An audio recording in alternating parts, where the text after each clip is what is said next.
दिमाग लगाते हैं कि महाराज जिस नाम से पुकारो वो उसी का नाम होगा, तो ऐसा तो केवल कृष्ण है, ऐसे तो केवल परमात्मा है, उनके सिवा कोई और नहीं। तो इसका मतलब इतना प्यारा बोलने वाला ये कोई और नहीं, मेरा गोपाल मेरी रक्षा करने आया है।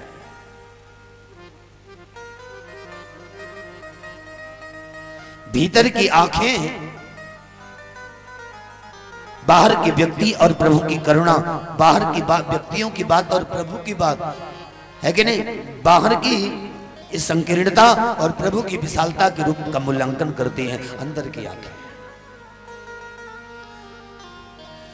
अब सूरदास जी ने कहा धीरे धीरे धीरे धीरे आगे बढ़ने लगे, सोचा मैं भगवान को पकड़ लूं और पकड़ कर हृदय से लगा लूं। मेरे समक्ष आ गए, पहचान गए।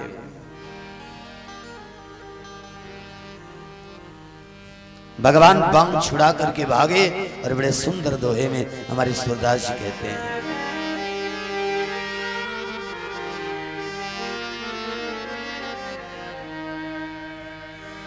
बांग छुड़ाए जात वो निर्बल जानी के मोही, बांग छुड़ाए जाते हो निर्बल जानी के मोही, बांग छुड़ाए जाते हो निर्बल जानी के मोही, जब हृदय जाओ तो मर्द बखानो तो सीताराम सीताराम राजा राम सीताराम राजा राम राजा राम सीताराम मेरे राम मेरे राम सीताराम मेरे राम मेरे राम, बांग छुड़ाए जात हो निर्बल जानी के मोही, बांग छुड़ाए जाते हो निर्बल जानी के मोही। सूरदास जी ने कहा हे हरि, आप बांग छुड़ाकर हमसे दूर जा रहे हैं, आप इस चक्कर में न रहो कि मैंने आपको पहचाना नहीं, मैं जानता हूं कि आप ही हैं। आप बांग छुड़ा करके हमसे भाग रहे हैं, भाग सकते हैं क्योंकि जगत में तो बाहर की आंख काम करती है। हाँ, वो बाहर की आंख में खो चुका हूं, मेरे पास नहीं है। मैं आपको देख नहीं सकता बाहर की आंखों से, लेकिन भीतर की आंखों से मैं देख सकता हूं, और भीतर की आंखों से मैंने अपने हृदय में आपको देखा है, अपने हृदय में आपको बंदी बनाया है मैंने। बांग छुड़ा करके आप भाग सकते हो, आपको मर्द तब गिनूंगा मैं जब मेरे हृदय से भाग कर दिखाओ। बांग छुड़ाए जाते हो निर्बल जानी के मोही, बांग छुड़ाए जाते हो निर्बल जानी के मोही, श्री राम सीताराम मेरे राम श्री राम सीताराम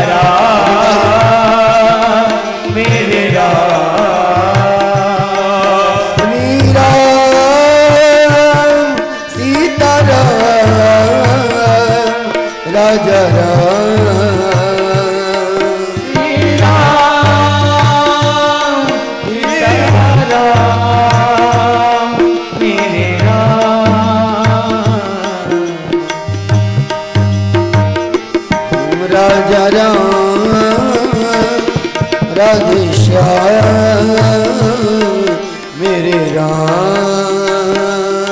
सीताराम राधे श्याम मेरे राम। बाम छुड़ाए जात मोर निर्बल जाने मोहे। बाम छुड़ाए जात हो निर्बल जाने के मोहे। जब हृदय से जाओ तो मर्द बखानू होई। जब हृदय से जाओ तो मर्द बखानू होई। जब हृदय से जाओ हरी मर्द बखानू होई। जब हृदय से जाओ तो हरे सबल जानो तो। अगर आप सूरदास जी की तरह भगवान को हृदय में बंदी बनाना चाहते हो, क्योंकि सुमेरी नाम रूप बीनु देखे आवत हृदय सने अभिषेके। अगर चाहते हो कि सूरदास जी की तरह आपके भी हृदय में परमात्मा बंदी हो जाए, आपके हृदय में आ जाए, तो बड़े प्रेम से हाथ ऊंचा करो और तारी सेवा करते हुए गाओ। क्या बोलोगे? श्री राम सीताराम राजा राम। श्री राम सीताराम मेरे राम। श्री राम सीताराम राजा राम। श्री राम राजा राम मेरे राम। राधे श्याम राधे श्याम राधे श्याम। राधे श्याम राधे श्याम राधे श्याम। श्री राम सीताराम राजा राम। श्री राम राजा राम राजा राम। कथा में जितना कीर्तन हो जाए उतना ही कम है, क्योंकि कथा का फल संकीर्तन है। कथा में हम आप सभी आते हैं कि भगवान का नाम जपा जाएगा, उनका नाम सुनेंगे। कथा का फल है कीर्तन और कीर्तन का फल है आरती। कथा में आए तो जम के कीर्तन करें और आरती के पहले जाएं ना, हाँ, तभी कथा का पूर्ण लाभ प्राप्त होता है। राजा पंसुरत ने कहा कि हे हरि, आप भले ही कोढ़ी और लंगड़े के रूप में आए हैं, लेकिन मैं आपको पहचान गया हूँ। आपके इस द्वादशी व्रत ने, हाँ, अगहन मास शुक्ल पक्ष के द्वादशी व्रत ने हमारी आंखें पवित्र कर दी है। मैं आपको जानता हूँ, आप कोई और नहीं श्रीहरि है। अब भगवान को लगा भाई अब मेरा रूप तो छिप नहीं सकता है, तो मुझे जान गया है। भगवान बारह ने कहा पृथ्वी देवी अब मैं क्या करता, मेरे पास तो कोई और उपाय था नहीं। अब तो भाई उसके सामने आना ही था। और भगवान कहते हैं देवी, बोले एवं मुक्त सदा देव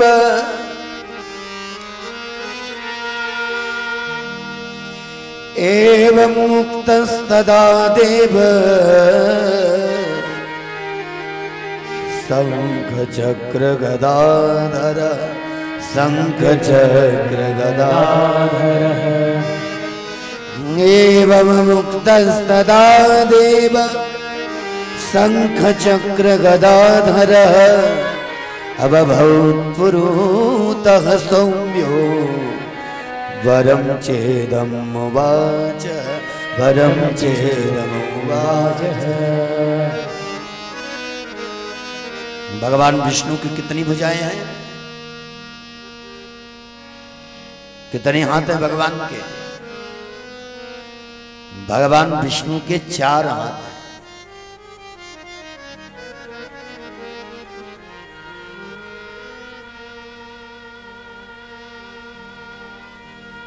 अब ब्रह्मा जी के कितने मुख हैं पता है आपको?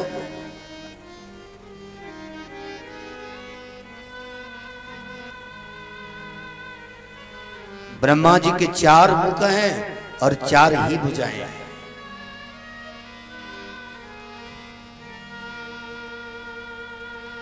और भगवान नारायण के कितने हैं? उनको महेश के। भगवान नारायण का 1 मुख 4 भुजाएं, ब्रह्मा जी के 4 मुख और 4 भुजाएं, भगवान शिव के 5 मुख और विशाल में जाएं तो अनंत भुजाएं हैं, लेकिन ऐसे 4 भुजाएं दिखती हैं।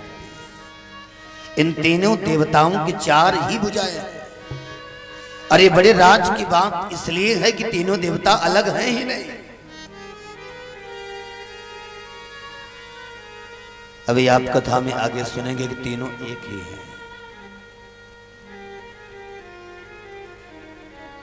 और जहां भी देखो वहां भी आप देखोगे कि भगवान विष्णु के 4 ही भुजाएं हैं।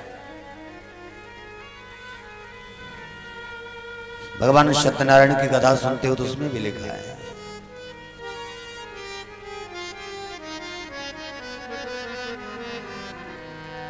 बोले शंख चक्र गदा पद्म शंख चक्र गदा पद्म वनमाला विभूषितम वरमाला विभूषितम। 4 भुजाएं हैं, चारों में 4 शस्त्र भगवान ने धारण कर रखे। अच्छा, चारों भुजाओं का नाम क्या है? आप कभी आपने सुना कि भगवान की जो 4 भुजाएं हैं उनको क्या क्या नाम है?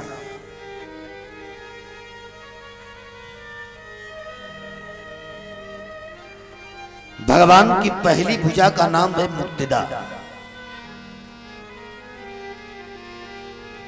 अथवा यदि शंख चक्र से ले तो भगवान की पहली भुजा का नाम है ज्ञानदा।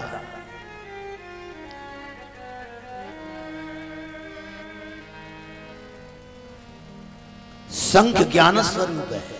क्या है? शंख से भगवान ज्ञान प्रदान करते हैं, क्योंकि आपने देखा ना कि ध्रुव जी महाराज के पास भगवान आए और उनको ज्ञान नहीं था, स्तुति करना चाहते थे। भगवान ने शंख के अग्रभाग का स्पर्श कराया और उन्होंने स्तुति की।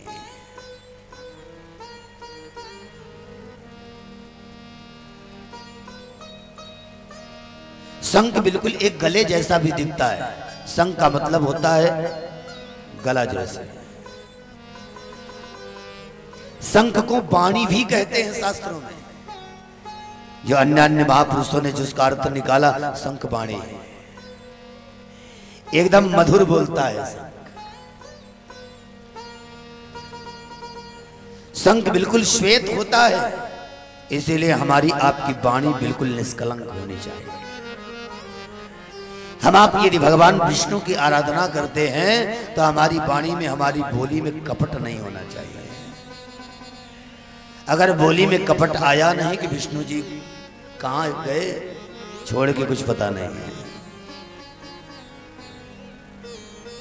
शंख टेढ़ा मेढ़ा जरूर है, लेकिन बोलता है तो अच्छा बोलता है, और इतना अच्छा बोलता है कि बुराइयों को दूर भगा देता है। जिस घर में शंखनाद होता है ना, ये दुष्प्रवृत्तियां या भूत प्रेत जिन्न पिशाच उस घर में दिखाई नहीं देते कभी। शंख बजने का ये महत्व है।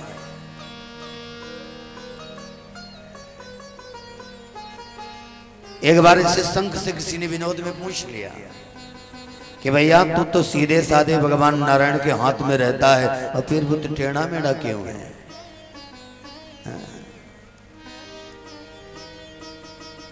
उन्होंने कहा मेरे टेढ़े होने की बहुत लंबी कहानी है, ऐसे मत पूछिए। अरे मुझे बताइए तो सही। बोले एक बाप मिला, बहुत विशाल है, उसका हृदय बड़ा विशाल है, लेकिन क्या करें खारा बहुत है। मुझे पैदा करने वाला मेरा बाप समुद्र बड़ा विशाल है, रूप विशाल, लेकिन उसका जो स्वभाव है वो खारा है नहीं? और जब पिता ही खारा है, पिता ही टेढ़ा मेढ़ा है, हाँ? तो मैं क्यों ना हूं? मेरे टेढ़े होने का एक खारापन, वो भी एक कारण है कि आदमी कितना भी बड़ा दिखे लेकिन खारापन हो उसके अंदर। खारापन मतलब स्वभाव अच्छा ना हो, एकदम जल जाए किसी को देख करके। कोई बोले तो बस एकदम लगे कि बस उसका बस नहीं चलता, वरना तो खा ही जाए। और दूसरे भाई मेरा चंद्रमा इतना सुंदर है, हाँ, इतना सुंदर स्वरूप, हाँ, सारे जगत में उसकी प्रतिष्ठा है, लेकिन कहीं ना कहीं मेरे टेढ़ेपन का कारण जो है उस गुरु स्त्री के साथ जो गमन के पाप का उसका कलंक लगा है, वो भी एक कारण है मेरे टेढ़ेपन का। आखिर में जिसका दिल बाप ने तोड़ा हो, जिसके भाई ने जिसको दिल को तोड़ा हो, तकलीफ दी हो, तो वो सीधापन, उसका सारा सीधापन धीरे धीरे चला जाता है। और ये मेरी बहन लक्ष्मी भी बड़ी चंचल है, कहीं यहाँ कहीं वहां, कहीं वहां, कहीं वहां, कहीं वहां। और जिस भाई की बहन जगह जगह घूमने वाली हो, वो भाई सीधा रहेगा तो उसका गुजारा कहां हो?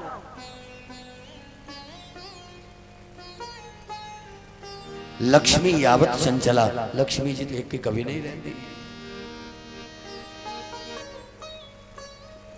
मेरी बहन कहीं यहाँ उसके घर, कहीं उस सेठ के घर, 6 महीना उसका परिवार, हाँ, भला फूला, और फिर 6 महीना उसका फूला, 2 महीना उसका भला फूला। चपला और चंचला है मेरी बहन, हाँ, तो मुझे तो टेढ़ा होना पड़ेगा। अरे बोले सब बात छोड़ो, लेकिन भगवान विष्णु तो इतने सादे, सीधे सादे। अरे बस मेरे टेढ़े होने का मेन कारण तो यही है। कैसे? अरे बोले वो काला और हम इतने गोरे।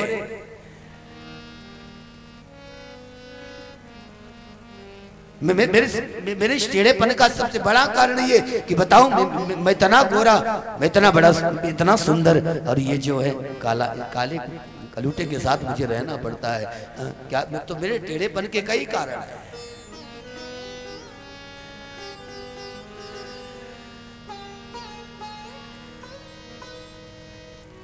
शंख वाणी का प्रतीक है, बोलता है तो मधुर बोलता है।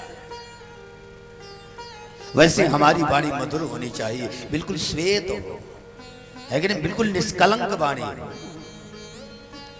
हमारी वाणी ऐसी हो जो ज्ञानदा हो, क्योंकि शंख ज्ञान प्रदान करने वाला है। हमारी वाणी ऐसी ना हो जो किसी को क्रोध दिला दे, हमारी वाणी ऐसी ना हो जो किसी को कामी बना दे, हमारी वाणी ऐसी ना हो जो किसी को उसके अपने स्तर से गिरने के लिए मजबूर कर दे। हमारी वाणी पूरी तरह पवित्र सरल होनी चाहिए।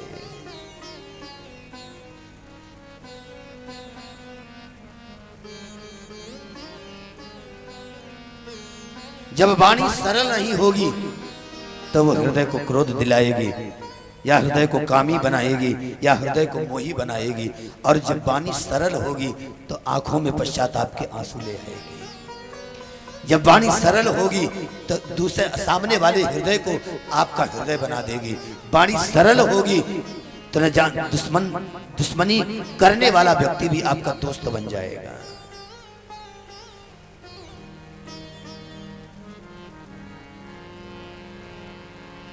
कितना सरल बोलती है मैया कौशल्या।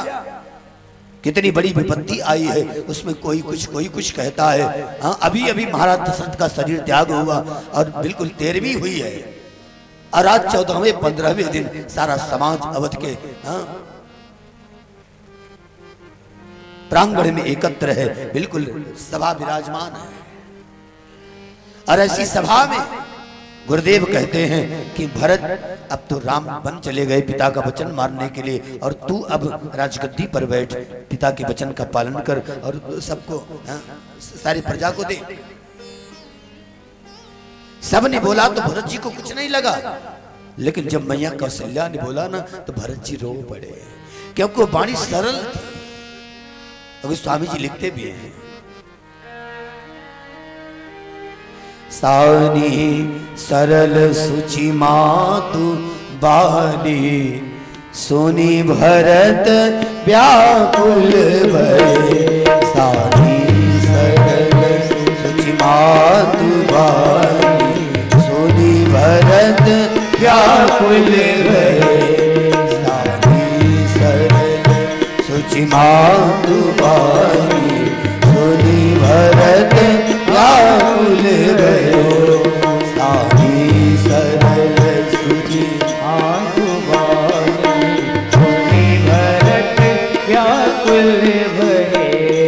लोचन सरोरुह स्रवत सिंचत, विरह मुर अंकुर नये।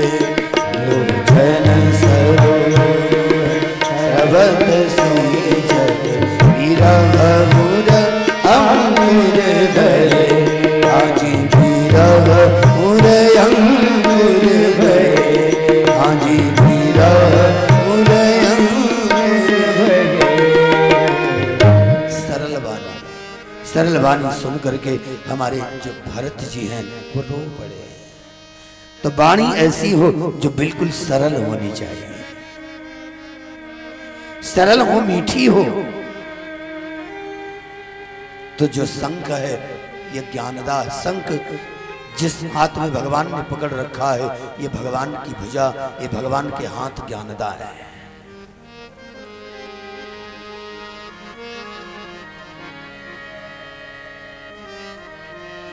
और भगवान की दूसरी भुजा अभयदा है, भगवान ने दूसरी भुजा में चक्र पकड़ रखा है। जिस किसी भी के ऊपर विपत्ति आवे तो भगवान का सुदर्शन उसकी विपत्ति दूर करने के लिए चल पड़ता है। खास करके जो एकादशी व्रत करने वाले हैं। राजा अम्बरीश को मारने के लिए कृत्या प्रकट की दुर्वासा ने, और भगवान का सुदर्शन अम्बरीश को अभय प्रदान करने के लिए चल पड़ा। तो ये जो भगवान की दूसरी भुजा है जिसमें भगवान ने शंख धारण कर रखा है, ये भुजा अभयदा भुजा है।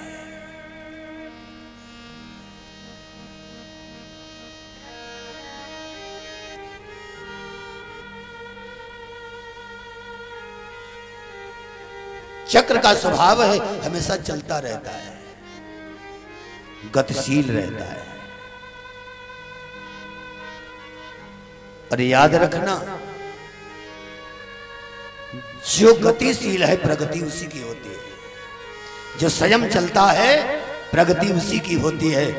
दूसरे के कंधे पर कब तक रख के बंदूक चलाओगे? दूसरे को आगे करके कब तक चलोगे? कहीं ना कहीं हो सकता है कि तुम्हारी मंजिल जहां तक है वहां तक साथ जाने वाला ना जाए, और बीच से कहीं और दिशा में चला जाए, तुम अकेले पड़ जाओगे। आगे कैसे जाओगे सोचो।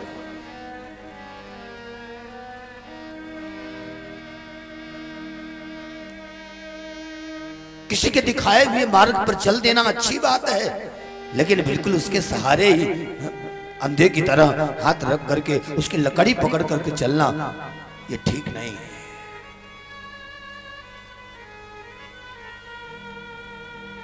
भगवान कहते हैं अगर तुम मेरे वास्तविक भक्त हो तुम गतिशील बनो, आलसी मत बनो, क्योंकि आलस्यो ये मनुष्याणाम महान रिपु। आलस्य मनुष्य का महान रिपु है। आलस्य व्यक्ति को कहीं का नहीं छोड़ता है। अरे मुक्ति मोक्ष क्या प्राप्त करेगा? आलसी व्यक्ति संसार के साधारण सुख के साधन नहीं प्राप्त कर पाता है।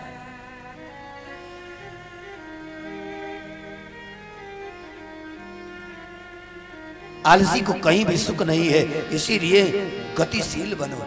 जब गतिशील बनोगे, स्वयं परिश्रम करोगे, उद्योगिनम पुरुष सिंह मुपैत लक्ष्मी, उद्योगी बनोगे तो प्रगति होगी।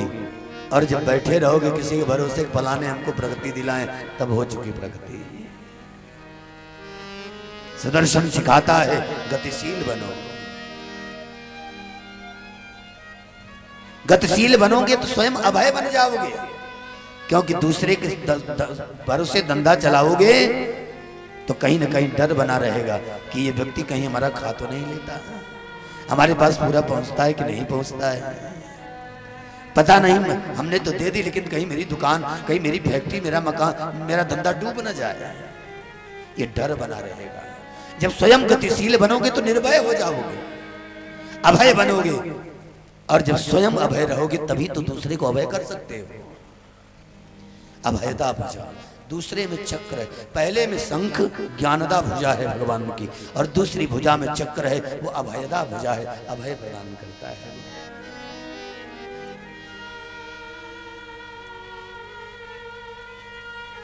भगवान की तीसरी भुजा में गदा है, संग चक्र गदा पन्व वनमाला विभूषितम् संग चक्र गदा वनमाला विभूषितम्। तीसरे हाथ में गदा है, और गदा क्या है? गदा बल देती है।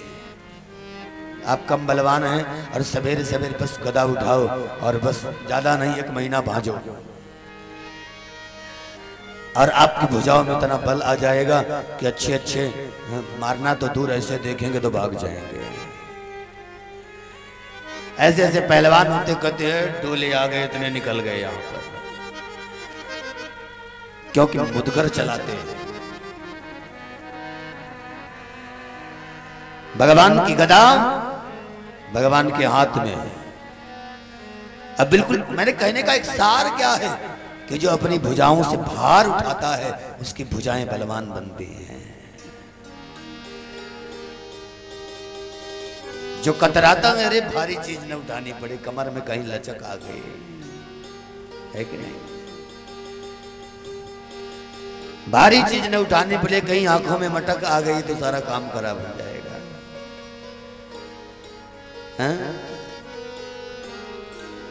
तो महाराज जो गदा वाली भुजा है वो बलदा भुजा है, व्यक्ति को बलवान बनाती है। प्राचीन काल में ऋषि मुनि महात्माओं ने वेदों से प्रार्थना की, बलमसि बलम मयि दे, मुझे बल प्रदान करो, हे परमात्मा तू मुझे बलवान बना। वेदों ने प्रार्थना की।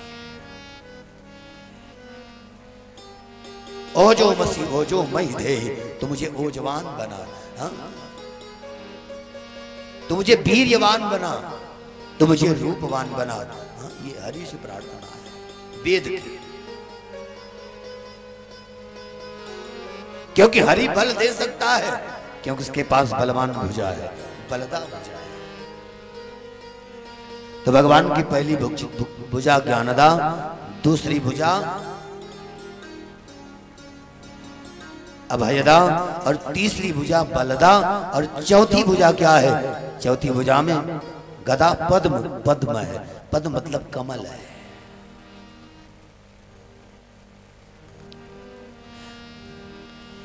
कमल मुक्ति का प्रतीक है, क्योंकि कमल, मैंने कल या परसों भी कहा था कि कमल असंग रहता है।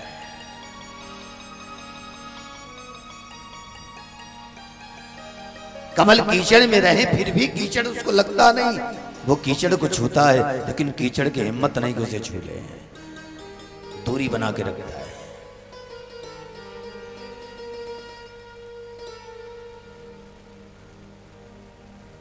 आप जगत में रहें, ये आपकी अपनी मौज होगी कब? जब श्री हरि की कृपा होगी, जब श्री हरि चौथी भुजा उठाकर आपके सिर पर रखेंगे, अथवा तो आप श्री हरि का भजन करते रहें और सच्चा भजन कर रहे हैं, तो आप दुनिया में रहते हुए भी दुनिया से धीरे धीरे ऊपर उठेंगे। आपकी चित्तवृत्ति, आप परिवार में रहेंगे, सारा कुछ संभालेंगे, लेकिन आपको परिवार अपना नहीं लगेगा। जब भी बात खटके की आएगी, जब भी कोई विपत्ति आएगी तो घरवाली नहीं याद आएगी, जब भी कोई विपत्ति आएगी तो बेटा याद नहीं आएगा, जब भी कोई विपत्ति आए तो भाई, ये बहन और ये हमारे पिताश्री नहीं याद आएंगे। विपत्ति आएगी तो समय केवल हरि याद आएगा। अब मुझे बड़ा अच्छा लगता है जब कोई भक्त ऐसा कहता है कि सब हरि जाने, वही सब करेंगे, वो सब करने वाले।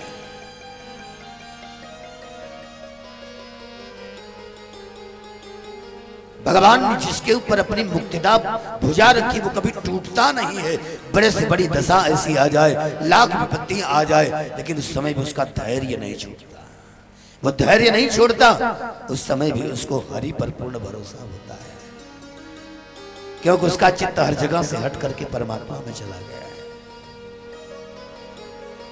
और फिर तो उसके मुंह से केवल एक शब्द निकलता है कि अब सौंप दिया इस जीवन का, अब सौंप दिया इस जीवन का, सब भारे तुम्हारे हाथों में। अब सौंप दिया इस जीवन का, अब भार तुम्हारे हाथों में।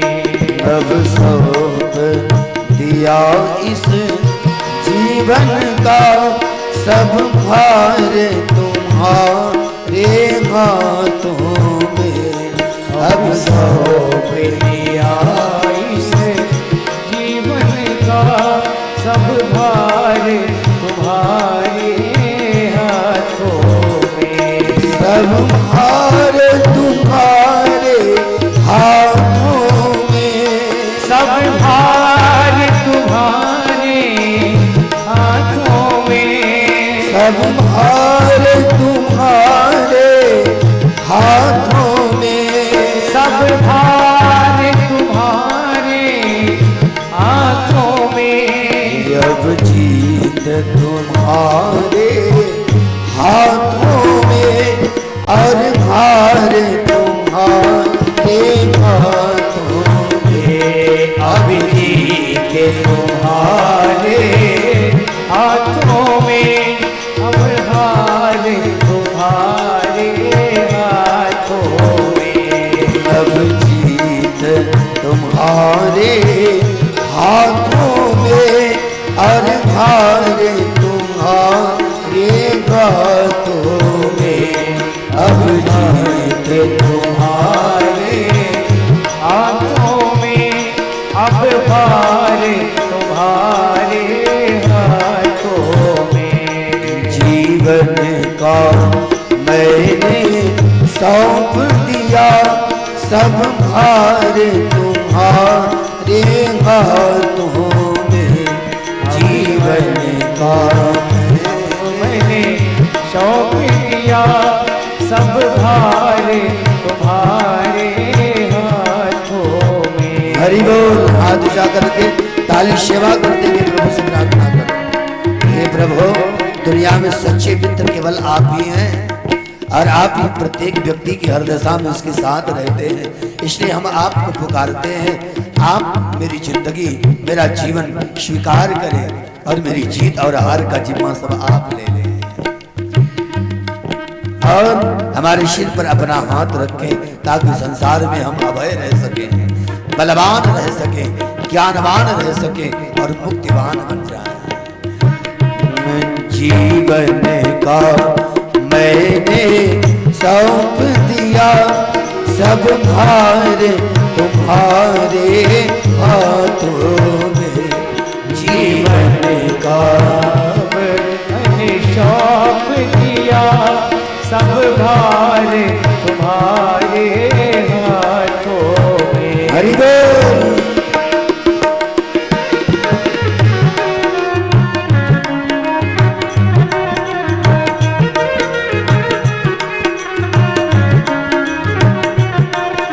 निताई गौर हरि बोल। हरि बोल।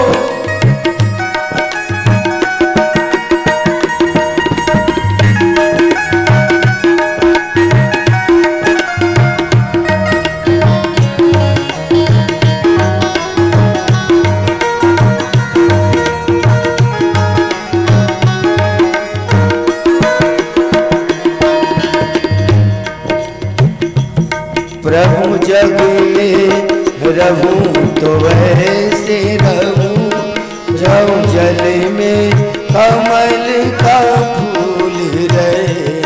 प्रभु जग में कमल का वैसे रहूं जो जल में कमल का फूल रहे।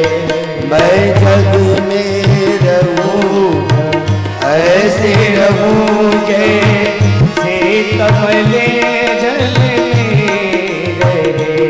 जो जल में कमल का फूल रहे। जो जल में कमल का फूल रहे। मेरे गुण दोष समर्पित हो। मेरे गुण दोष समर्पित हो। करतार तुम्हारे हाथों में। मेरे गुण दोष समर्पित हो।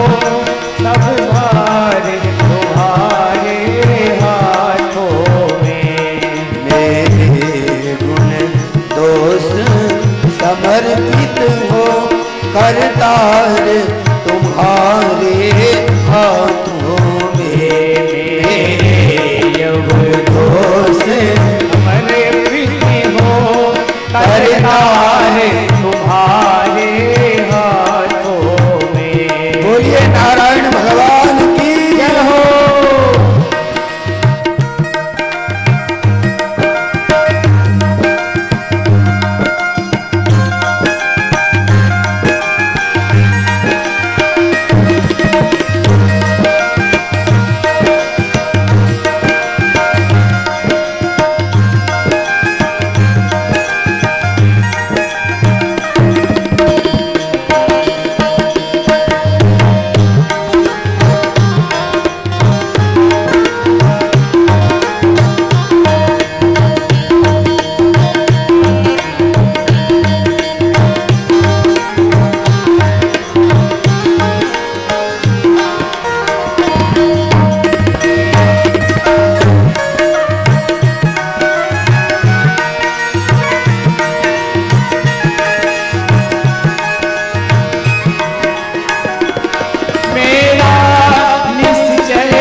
दुनिया भर का अर्पण करूं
निराकार तुम्हारे हाथों में, हे अंत समय में प्राण तजूं, निराकार तुम्हारे हाथों में। जीवन का मैंने सौंप दिया सब भार तुम्हारे हाथों में। जीवन का मैंने सौंप दिया सब भार तुम्हारे हाथों में। बोलिए सच्चिदानंद भगवान की जय हो।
बस भेद यही मैं नर हूँ तुम नारायण हो। हम में तुम में बस भेद यही मैं नर हूँ तुम नारायण हो। मैं हूँ संसार के हाथों में, संसार तुम्हारे हाथों में। मैं हूँ संसार के हाथों में, संसार तुम्हारे हाथों में। जीवन का मैंने सौंप दिया हरि भार तुम्हारे हाथों में। जीवन का मैंने सौंप दिया सब भार तुम्हारे हाथों में। सब भार तुम्हारे हाथों में, सब भार तुम्हारे हाथों में। सब भार तुम्हारे हाथों में, सब भार तुम्हारे हाथों में। जीवन का मैंने सौंप दिया सब भार तुम्हारे हाथों में। जीवन का मैंने सौंप दिया सब भार तुम्हारे हाथों में। है जीत तुम्हारे हाथों में, रखवार तुम्हारे हाथों में। है जीत तुम्हारे हाथों में, व्यवहार तुम्हारे हाथों में। है जीत तुम्हारे हाथों में, हर भार तुम्हारे हाथों में। तुम्हारे हाथों में, व्यवहार तुम्हारे हाथों में। मैंने सौंप दिया सब भार तुम्हारे हाथों में। जीवन का मैंने सौंप दिया सब भार तुम्हारे हाथों में। सब भार तुम्हारे हाथों में। सब भार तुम्हारे हाथों में। उद्धार पतन अब मेरा है, उद्धार पतन अब मेरा है। भगवान तुम्हारे हाथों में, उद्धार पतन अब मेरा है। भगवान तुम्हारे हाथों में। एवं मुक्तस्तदा देव शंख चक्र गदाधरम् एवं मुक्तस्तदा देव शंख चक्र गदाधर बभौ पुरतः सौम्यो वरं चेदमुवाच वरं चेदमुवाच। चतुर्भुज स्वरूप धारण करके भगवान राजा पुरुषोत्त के सामने खड़े हैं।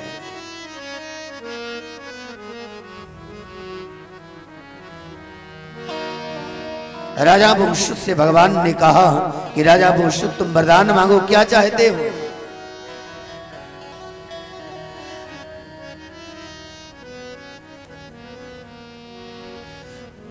योग कहो तो योग दे डालूं,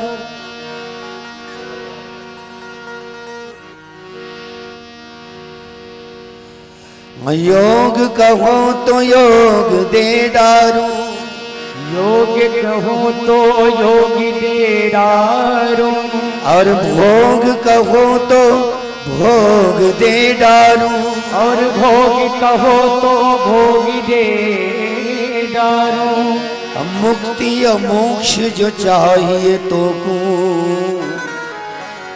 मुक्ति मोक्ष जो चाहिए तो को, बोलो जोई सोई तेरो तन वारू, बोलो जोई सोई तेरो तन वारू। तुझे योग चाहिए तो योग दे दूं, भोग चाहिए तो भोग दे दूं, युक्ति मांग तो युक्ति, भुक्ति मांग तो भुक्ति, और मुक्ति मांग तो मुक्ति भी दे दो। राजा भूसुत ने कहा प्रभु ये तो आपने अपने चारों भुजाओं को चारों भुजाओं से युक्त आप प्रकट हुए तो ये चारों तो मुझे उसी समय मिल गया जब मैंने आपको देखा, और वैसे भी ये मुझे चाहिए नहीं। भगवान ने कहा क्यों नहीं चाहिए? भोग तो सारी दुनिया चाहती है। बड़ी सुंदर पंक्ति में कहता है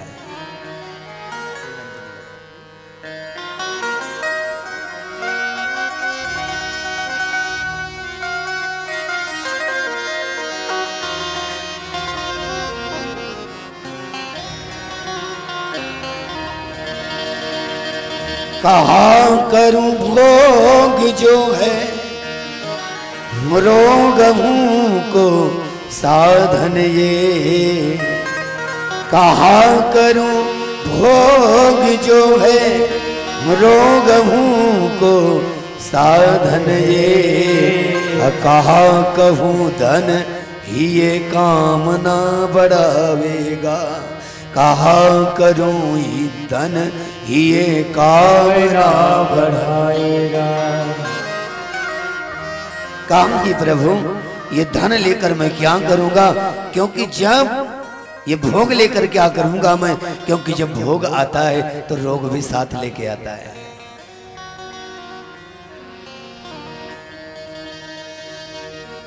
और महाराज जिसको जहां रोग आ गया तो फिर जीवन किस काम का रहा?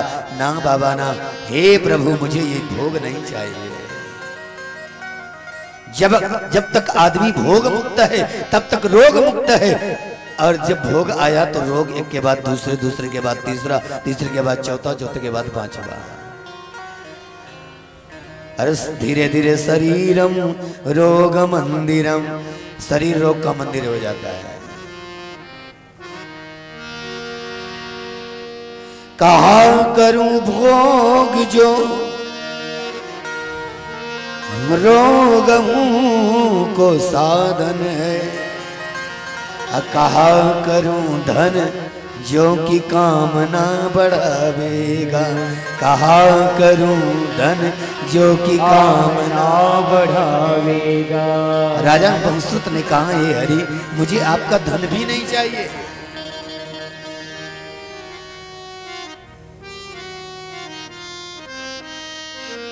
बोले क्यों? क्योंकि धनवान तो सुखी होता है। कैसे कोई कहे धनवान सुखी। कोई कहे धनवान सुखी, और धनवान सुखी, धनवान कहे सुख राजा को भारी। धनवान कहे सुख राजा को भारी। गरीब कहता है धनवान सुखी है, तो बातों में सुखी होने के लिए धन तो चाहिए। बोले महाराज धन आता है तो बुद्धि विलास की ओर ज्यादा भागती है। धन आता है तो फिर साथ में मद भी आता है। धन आता है तो साथ में कामना भी पूरी मजबूती से रहती है, जो व्यक्ति को जीने नहीं देती है। पैसा नहीं रहता तो कुछ नहीं सोचता, और जब 1 लाख रुपया आ जाए किसी के पास, किसी गरीब के पास, तो कहेगा मुझे ये काम करना है, वो काम करना है, वो काम करना है, वो काम करना है। चारों तरफ कामना आ जाती है।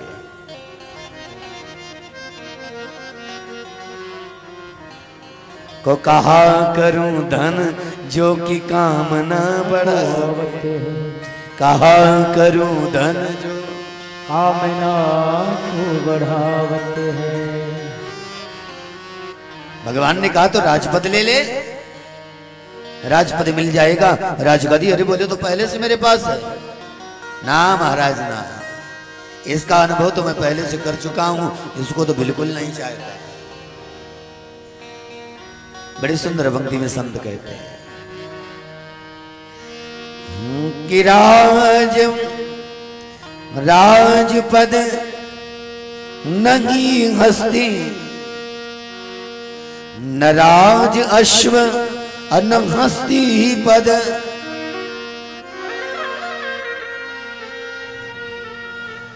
और नहीं प्रजा और सुंदर भवन।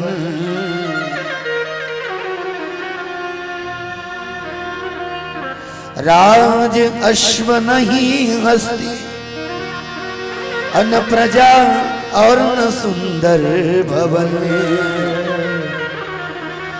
अब हरि पंथ में ये बाधा बनी आवेगा, हरि पंथ में आई बाधा बनी आवेगा। ये राजमहल अटारी, ये प्रजा, ये राजपीठ, ये राजगादी तरह तरह की जिम्मेदारियों से मुझे बांध देंगे। अंत में जो आपके प्रति जिम्मेदारी है वो तो भूल जाने वाली है। मुझे तो केवल आपकी चाह है, मुझे ये सब नहीं चाहिए।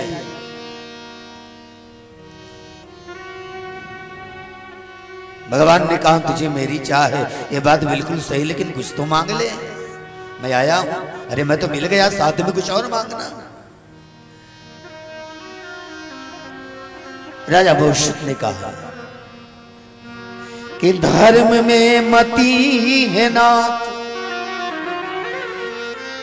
धर्म में मति है नाथ, चरणन सुसुप्ति दीजय।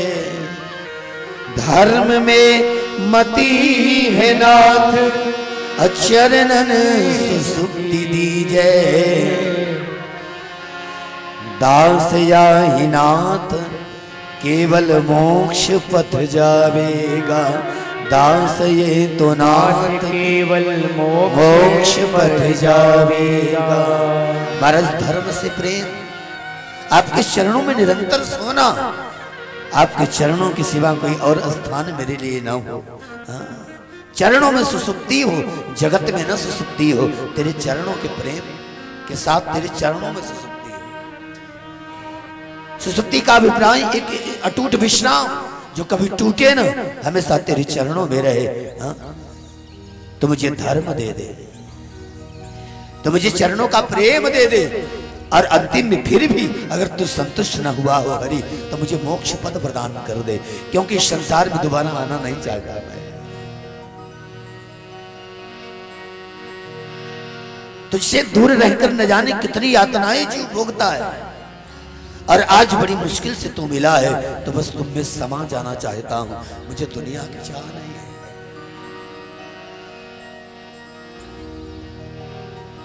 राजा बसुत की बात सुनकर के भगवान रो रहे हैं, उनकी आंखें भर गई हैं।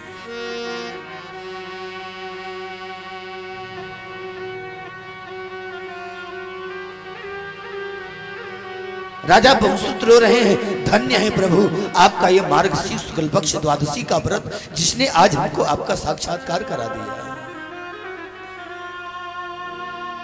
हे करुणा निधान, आपकी बारंबार जय हो। प्रभु ने सुंदर वरदान दिया है, अंतर ध्यान हुए राजा बहुश्रुत परमात्मा का स्मरण करते हुए परमात्मा में ही विलीन हो गए। मोक्ष पद पाया है उन्होंने, यद गत्वा न निवर्तन्ते तद्धाम परमं मम, भगवान का वो धाम पाया जिसमें विलीन होने के बाद फिर वहां से निकलना नहीं होता।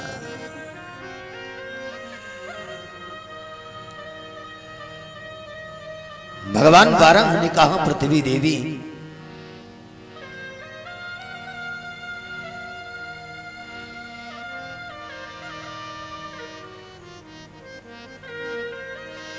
अगस्त ऋषि का कथा सुना रहे हैं।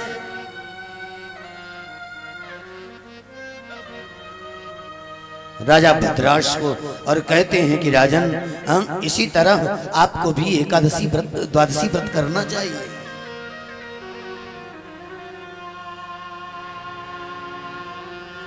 पचपन अध्याय से लेकर के 65 अध्याय तक टोटल 11 अध्यायों में धान्य व्रत, सौभाग्य व्रत, पुत्र प्राप्ति व्रत, ऐश्वर्य प्राप्ति व्रत, तरह कांति प्राप्ति व्रत, अनेक तरह के व्रतों का निरूपण किया।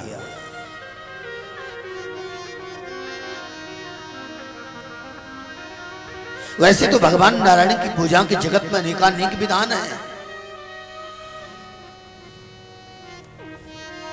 लेकिन भगवान की पूजा का जो वैदिक विधान है, वेदत्रयी जिस विधान का उल्लेख होता है वेदत्रयी में, वो विधान जल्दी से जल्दी भगवान का दर्शन करा देने वाला है। पृथ्वी मैया ने कहा, महाराज जल्दी से जल्दी आपका दर्शन हो जाए, क्या कोई ऐसा विधान है? भगवान नारायण ने कहा, हाँ देवी, राजा भद्राश को ऋषि अगस्त ने सुनाया है।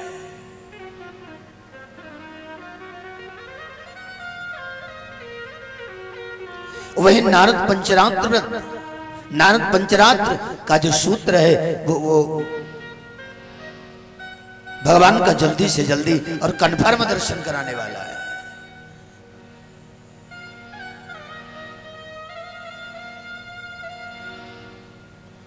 रात्र का मतलब होता है ध्यान, और पंच मतलब 5। पंचरात्र क्या है?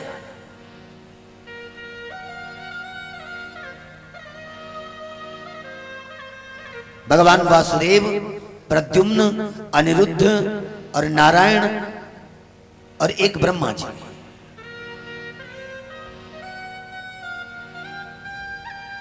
अथवा तो भगवान नारायण वसुंधरा को जो बताते हैं, एक नारायण, एक ब्रह्मा, एक विष्णु और एक महेश और एक सदगुरु, ये पांचों की पूजा का विधान, पांचों का जो ध्यान का विधान है पंचरात्र में वही वर्णन किया गया है। पांचों की आराधना का विधान, अलग अलग विद्वानों का अलग अलग मत है।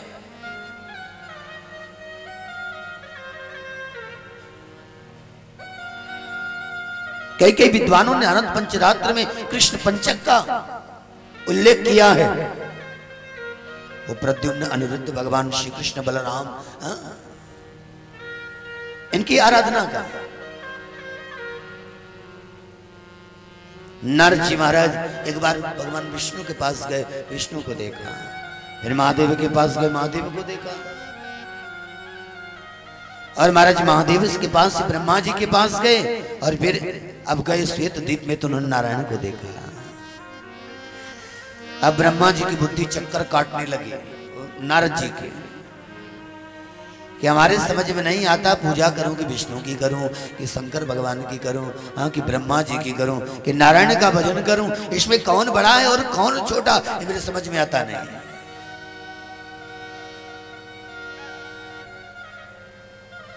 अब महाराज नारद जी की बुद्धि चकरा रही है, और नारद जी बड़े प्रेम से बैठे और 100 वर्षों तक घोर तपस्या की।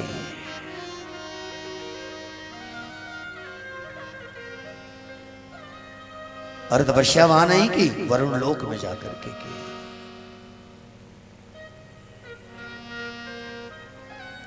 100 वर्षों तपस्या करने के बाद भगवान नारायण प्रकट होते हैं और नारायण ने कहा कि नारद जी क्या बात है, वरम ब्रूहि वरदान मांगो, क्या चाहिए आपको? आपने तपस्या किस लिए की है? नारद जी महाराज ने कहा एक भ्रम है महाराज, कभी कभी समझ में आता नहीं कि आखिर में मैं आपकी पूजा करूं कि ब्रह्मा जी की पूजा करूं कि विष्णु की पूजा करूं या शिव की पूजा करूं या सदगुरु को चाहूं।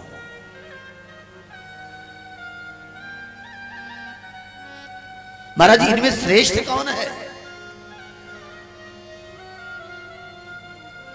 अथवा तो ये बताने की कृपा करे कि आखिर में सबकी अलग अलग पूजा की जाए कि एक की पूजा से ही सबकी पूजा हो जाती है।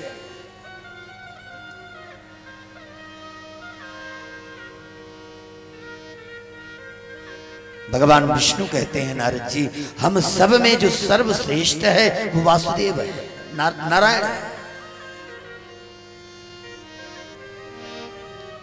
शेष स्थाई नारायण ही विष्णु है और विष्णु ही ब्रह्मा है और ब्रह्मा ही भगवान महेश है।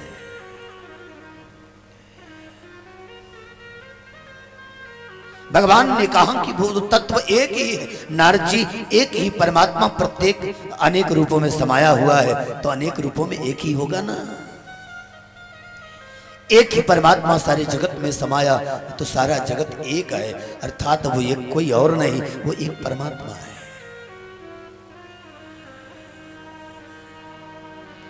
नारद जी बुद्धि भटकाने की आवश्यकता नहीं है क्योंकि बस एक ही परमात्मा है, एक के सिवा कोई दूसरा है ही नहीं।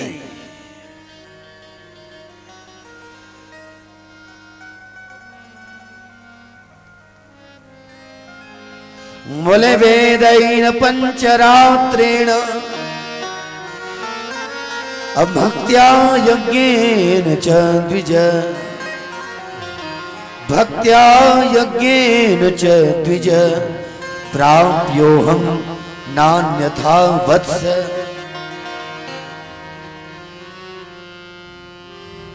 बोले यज्ञ, भगवान कहते हैं यज्ञ हो, भक्ति, इन सब से मैं प्राप्त होता हूं, लेकिन प्रभु की शर्त है कि वो विधान पंचरात्र का होना चाहिए।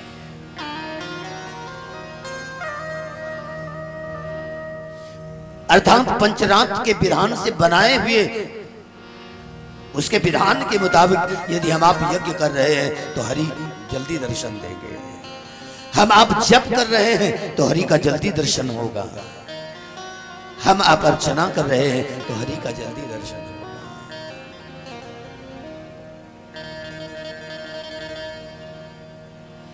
नारद पंचरात्र और महाराज फिर उसमें भक्ति सूत्र, ज्ञान सूत्र, श्रद्धा सूत्र, भाव सूत्र और प्रेम सूत्र, 5 सूत्रों का वर्णन भी पंचरात्र में है। ये 5 सूत्र मुख्यतः परमात्मा तक पहुंचा सकते हैं, पहुंचा सकते क्या पहुंचाते हैं।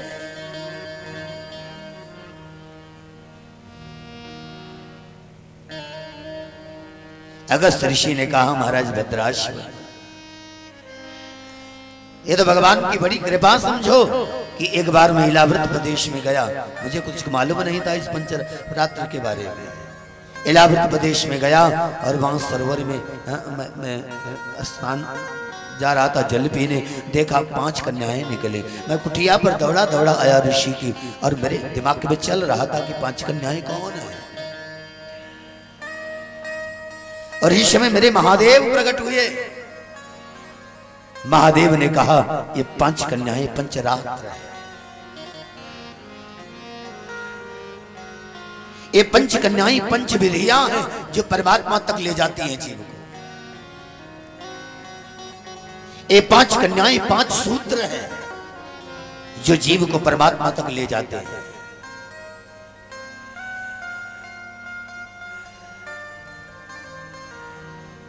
अगस्त ऋषि ने कहा कि महाराज भद्रास जिस द्वंद से आप जूझ रहे हैं, आप कहते हैं कि ये विष्णु वो विष्णु अलग अलग, बस यही द्वंद ठीक मेरे भीतर भी था। लेकिन भला हूं मेरे महादेव का, कि महादेव ने मुझे इतना सुंदर उपदेश दिया। कहा कि मेरे और भगवान विष्णु में कोई अंतर नहीं है। जो भगवान विष्णु है वही मैं हूं, और जो मैं हूं वही विष्णु है। जो ब्रह्मा है वही रुद्र है, और जो रुद्र है वही ब्रह्मा है। अथवा तो सारा स्वरूप नारायण से ब्रह्मा, नारायण से विष्णु, विष्णु से ब्रह्मा और ब्रह्मा से रुद्र एक ही ज्योति है, जो जगत का कार्य पूरा करने के लिए इन सारे रूपों में विभक्त हुई है।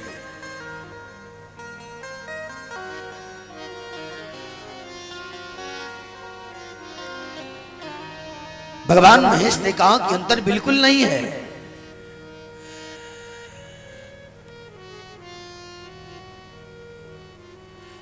अगस्त्य ऋषि ने कहा कि बस ये मेरे जीवन की तपस्या का फल मिला था मुझे कि मेरे महादेव आ गए, और मेरे महादेव ने रुद्र गीता सुना करके मेरे जीवन में आए हुए संशयों से हमको मुक्त कर दिया। भगवान शिव ने कहा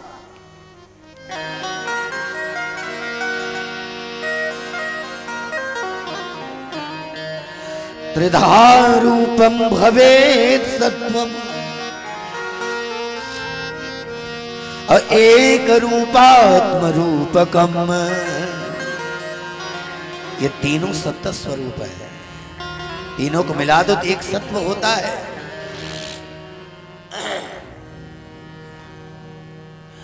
और ये तीनों एक सत्व स्वरूप हैं,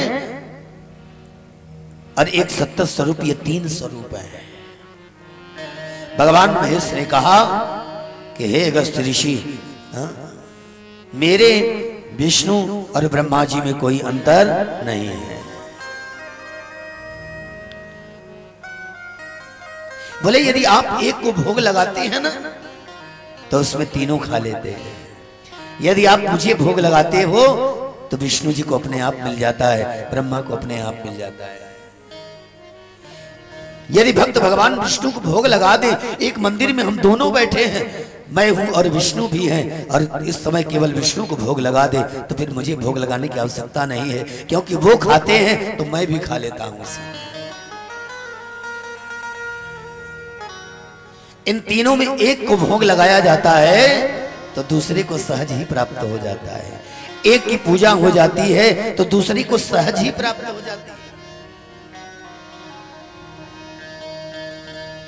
इसलिए तीनों में भेद नहीं करना चाहिए, और तीनों में यदि भेद करते हैं तो शास्त्र कहते हैं 1000 वर्षों तक आदमी गर्भ योनि में निवास करता है, गधा बन जाता है।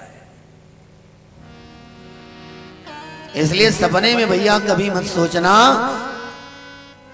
कि ब्रह्मा जी अलग है और भगवान विष्णु अलग है। विष्णु अलग हैं तो शिव जी अलग है।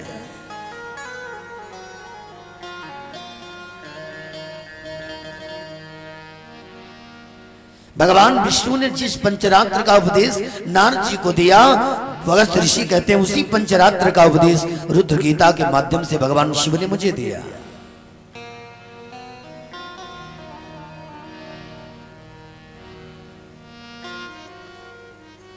भगवान शिव कहते हैं कि नारद पंचरात्र के सूत्रों के मुताबिक यदि कोई मेरी या विष्णु की या ब्रह्मा की आराधना करता है तो उसको सहज ही हमारे दर्शन हो जाते हैं। वेदत्रयी है पंचरात्र में जो सूत्र वेद से बाहर नहीं है। अच्छा, लोग कई बार कहते भी हैं कि महाराज ये वेदों में तो मूर्ति पूजा का विधान है नहीं, और ऋग्वेद में एक सूत्र भी आता है न तस्य प्रतिमा, वहां प्रतिमा नहीं है। और बात भी सही है कि जब सृष्टि उत्पन्न हुई और जब सृष्टि प्रारंभ हुई तो उस समय प्रतिमा नहीं थी। उस समय केवल एक चौकी जैसा एक स्थान निर्धारित होता था, वहीं सब पहुंचते थे और परमात्मा को सर्वव्यापक समझ करके उस वैदिक काल में ईश्वर को याद करते थे। बस स्तुति यही करते, सर्वव्यापी परमात्मा हे कण कण में रहने वाले, जगत को रोशन करने वाले, प्रत्येक प्राणी में निवास करने वाले, हरि आपको प्रणाम है। हे इंद्र तू वर्षा कर, तू मुझे अन्न दे। इंद्र से तो डरते थे उस जमाने में लोग। वरुण देवता की चर्चा आती है, पवन की चर्चा आती है ऋग्वेद में, लेकिन मूर्ति पूजा की चर्चा नहीं आती।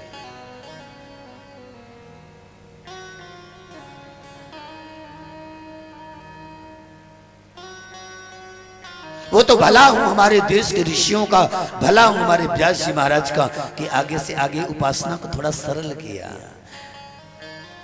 और यजुर्वेद में मूर्ति की चर्चा आ गई। आगे चल करके मूर्तियों का निर्माण ऋषियों की खोज ने, भगवान को पाने का एक आधार, ईश्वर को पाने के लिए मूर्ति पूजा जरूरी है। हम आप इतने बड़े ब्रह्मज्ञानी नहीं हो गए कि बिना मूर्ति के पास जाएंगे। उस समय की बात अलग थी। एक बात बताओ, 50 साल पहले जो 5.5 mg की गोली आप खाते थे और काम हो जाता था, आज भी वही 0.5 की क्यों नहीं खाते हो? आज 500-600 mg, 650 mg के डोलो क्यों खोज रहे हो? क्योंकि समय बदल गया। आज वो चीज असर नहीं करेगी। आज उस चीज को प्राप्त करके आप बुखार को निवृत्त नहीं कर सकते।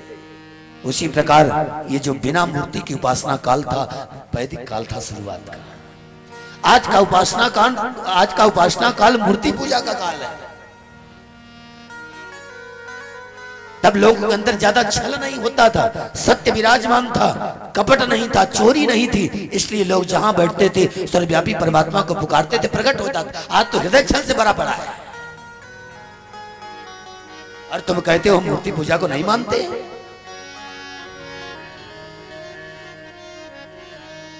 अरे हृदय का काम, क्रोध, मद, लोभ, ये छल, ये कपट, बेईमानी, चोरी, निंदा, ये सब भाव तुम्हें भीतर से निकालने के लिए मूर्ति पूजा चाहिए। क्योंकि जब तक अंदर एक नहीं बसाओगे, अंदर एक नहीं घुसाओगे तो बाहर कैसे निकलेगा? आपने नया किराएदार बुला लिया अपने घर में और पहले से किराएदार कब्जा जमाए बैठा है, हम छोड़ने वाले नहीं है। और एक छोड़ने को तैयार नहीं, दूसरे को आपने बुला कर रखा है, कहां बिठाओगे उसे? उसको बिठाने, हाँ, अगर उसको भगाना है तो या तो आने वाला मजबूत हो तो घुसेगा और उसको निकाल देगा। तो उसी प्रकार भैया इनको भगाने के लिए हरि कमजोर नहीं है, बहुत मजबूत है। वो हमारे ऐसे हृदय के किराएदार ही, वैसे तो मालिक है, किराएदार ही समझ लो, तो अंदर घुसेंगे तो सबको बाहर कर देंगे। तो इसलिए मूर्ति पूजा जरूरी है। अंदर की मूर्तियों को निकालने के लिए बाहर भगवान की मूर्ति हृदय में प्रवेश कराना बहुत आवश्यक है।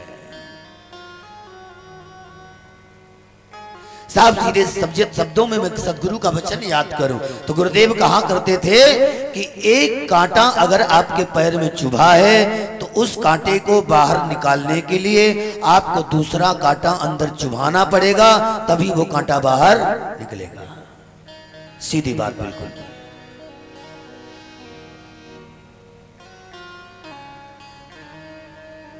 इस संसार का मूर्ति रूपी कांटा, संसार का आसक्ति रूपी कांटा, संसार का छल रूपी कांटा, ये बेईमानी, चोरी, निंदा का कांटा आपके हृदय में चुभ चुका है और जो आपको दिन रात तकलीफ दे रहा है। और इस तकलीफ से अगर आपको निजात पाना है तो भले ही मूर्ति पूजा लक्ष्य आपका नहीं है, मूर्ति पूजा आधार है उस तक पहुंचने का। मूर्ति पूजा को लक्ष्य कभी रुक मत जाना। मूर्ति पूजा करके आपको अच्छा लगे या बुरा लगे, लेकिन मूर्ति पूजा उस तक पहुंचने का आधार है, मूर्ति पूजा आपका लक्ष्य नहीं है। लेकिन पकड़ के छोड़ना नहीं, क्योंकि वो अपने आप छूट जाएगी। जब अंदर से जहां कांटा निकला, सब देखो ना, अंदर का कांटा जब तक है तभी तक दूसरा कांटा अंदर घुसता रहता है, और जैसे ही हम निकाल देते हैं दोनों कांटे छूट गए। और जिस समय दोनों कांटे निकल जाएंगे लक्ष्य पूरा हो जाएगा जीवन का। तो इसलिए मूर्ति पूजा जरूरी है। लोग कहते हैं वेद में मूर्ति पूजा नहीं, अभी के वेद में तो नहीं, लेकिन मैं मानूंगा लेकिन यजुर्वेद में मूर्ति पूजा का श्लोक आया है। यजुर्वेद में कहते हैं देवता यनानि कंपन्ते, देवगृह कांपते हुए देखा है, कांपते हैं देवगृह। हाँ? मंदिर कांपते हैं ऐसा देखा है। देवता प्रतिमा हंसती, देवताओं की प्रतिमा हंसती है, रुदंती रोती है। देवताओं की प्रतिमा रोती है, नृत्यंती, प्रतिमा को नाचती है प्रतिमा।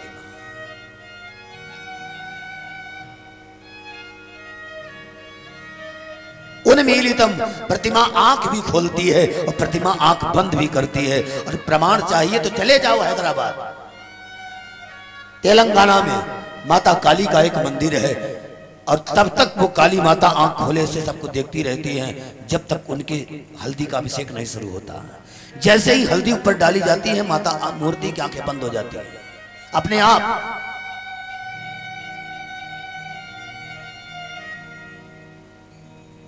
प्रेम से बोलिए जगदम्बे मैया की जय।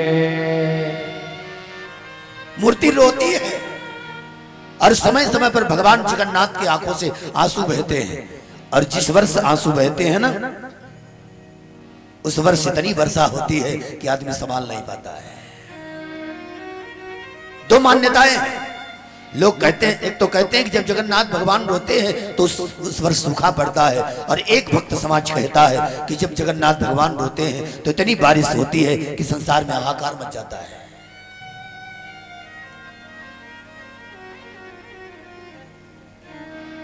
मूर्ति चलती है, मूर्ति बैठ जाती है, मूर्ति रोती है, मूर्ति हंसती भी है, मूर्ति खाती है, भोग लगाती है।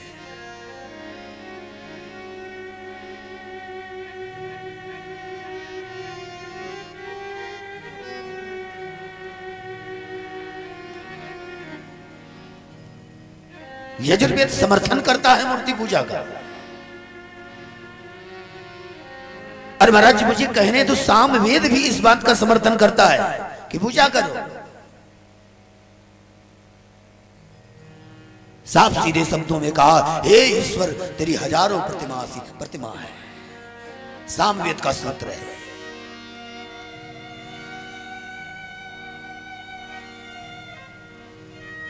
सामवेद मूर्ति पूजा का समर्थन करता है।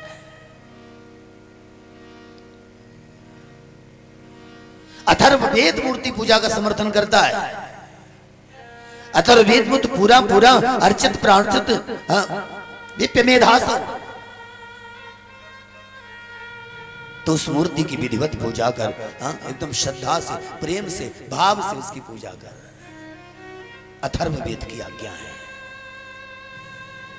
तो पहले का काल ऐसा था कि व्यक्ति छल कपट से मुक्त था, बिना मूर्ति पूजा के बाद बने। लेकिन आज हम आप जिस दौर से गुजर रहे हैं, बिना मूर्ति पूजा के बाहर नहीं निकल पाओगे। नाटक कर सकते हो कि हम मूर्ति पूजा को नहीं मानते,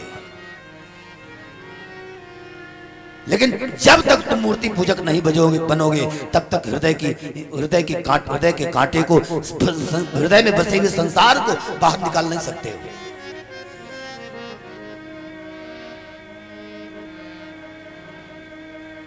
नारद पंचरात्र में वो विधान बताया गया।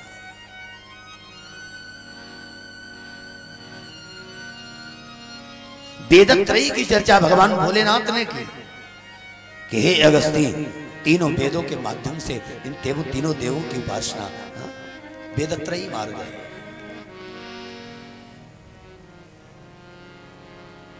और मुझे कहने दो कि सतयुग में केवल वेदत्रयी मार्ग चलता है, त्रेता में यजन चलता है, और द्वापर युग में वही भगवान का पंचरात्र आ जाता है। उसके माध्यम से हरि को पूजन करने से भगवान प्राप्त होते हैं।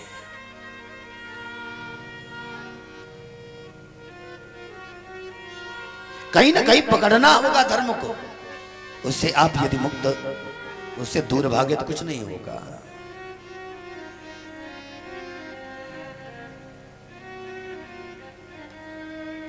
जिस किसी ने भी वेद मार्ग का त्याग किया है, वो हरि के पास, हरि को प्राप्त नहीं होता है।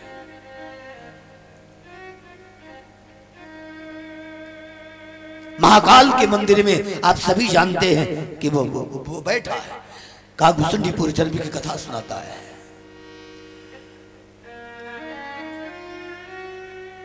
भगवान के बराबर गुरु का सम्मान जो है ये वेद मार्ग है। और जब उठकर गुरुदेव को प्रणाम नहीं किया तो मेरे शिव ने कहा कि जाओ नहीं दंड करम खल तोरा, अब भ्रष्ट हो श्रुति मार्ग मोरा, मेरा मार्ग नष्ट हो रहा है। वेद विहित धर्म को अपनाने से मेधा शक्ति बढ़ेगी, वेद विहित धर्म को अपनाने से बल बढ़ेगा, बुद्धि बढ़ेगी और जगत में ऐश्वर्य बढ़ेगा और कृषि और मान सम्मान भी बढ़ने वाला है। इसीलिए बड़े सुंदर पंक्तियों में भगवान से प्रार्थना करो। आइए बड़े सुंदर भाव में संत गा रहे हैं।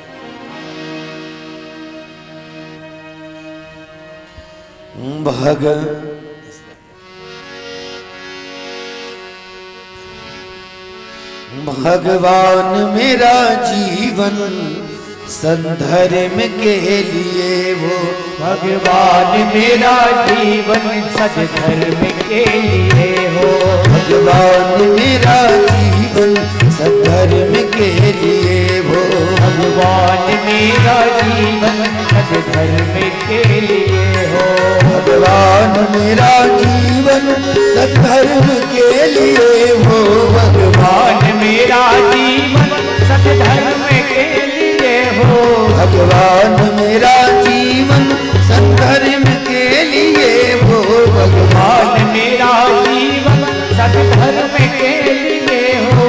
ये जिंदगी तो केवल उपकार के लिए हो, ये जिंदगी तो केवल उपकार के लिए हो, ये जिंदगी तो केवल उपकार के लिए हो, ये जिंदगी तो केवल उपकार के लिए हो। हरि बोल।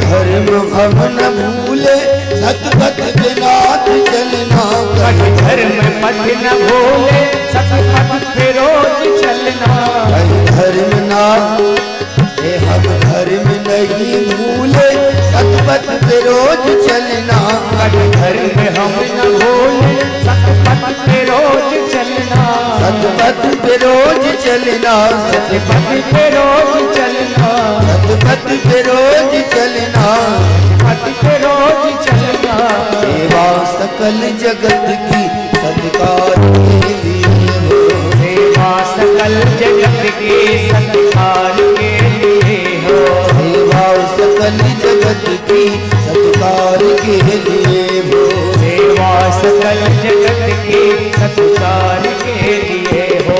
भगवान मेरा जीवन उद्धार के लिए हो, भगवान मेरा जीवन उद्धार के लिए हो, सद्धर्म के लिए हो, अधर्म के लिए हो, धर्म के लिए हो, अधर्म के लिए हो, सद्धर्म के लिए हो, अधर्म के लिए हो, धर्म के लिए हो, अधर्म के लिए हो।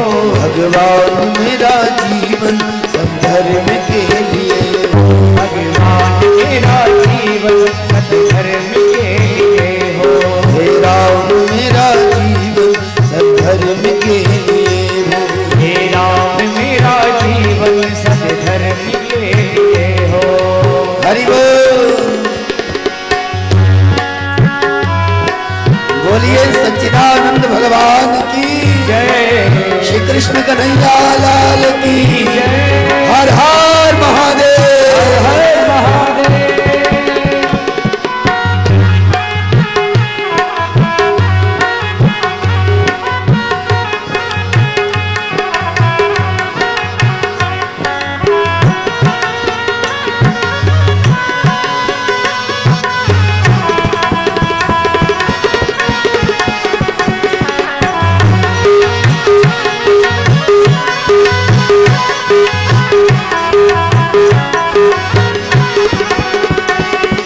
तेरा वेद मार्ग प्यारा सारे जगत से न्यारा, तेरा वेद मार्ग प्यारा सारे जगत से न्यारा, तेरा वेद मार्ग प्यारा सारे जगत से न्यारा, तेरा वेद मार्ग प्यारा सारे जगत से न्यारा, तेरा वेद मार्ग प्यारा सारे जगत से न्यारा, तेरा वेद मार्ग प्यारा सारे जगत से न्यारा।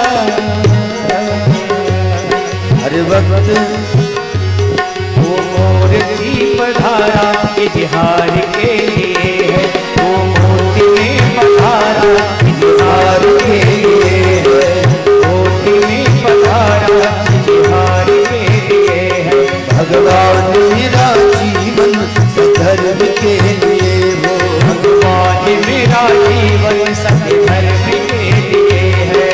ये जिंदगी तो केवल उपकार के लिए हो, ये जिंदगी तो केवल उपकार के लिए हो, जिंदगी तो केवल उपकार के लिए हो, ये जिंदगी तो केवल उपकार के लिए हो।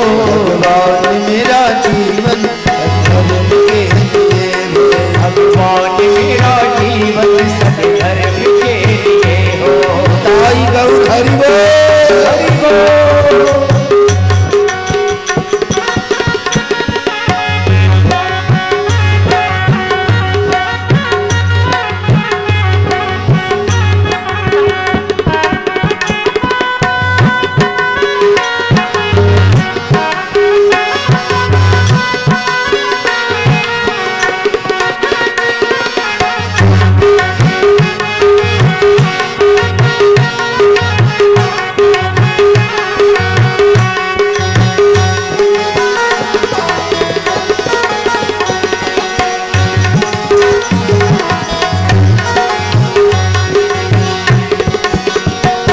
निंदा सुने हरि की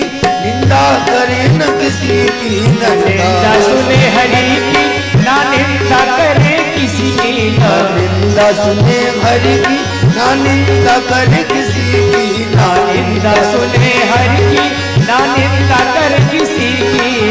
भक्ति हरि गुरु की, हरि भक्ति हरि गुरु की उद्धार के लिए, भक्ति हरि गुरु के उद्धार के लिए है।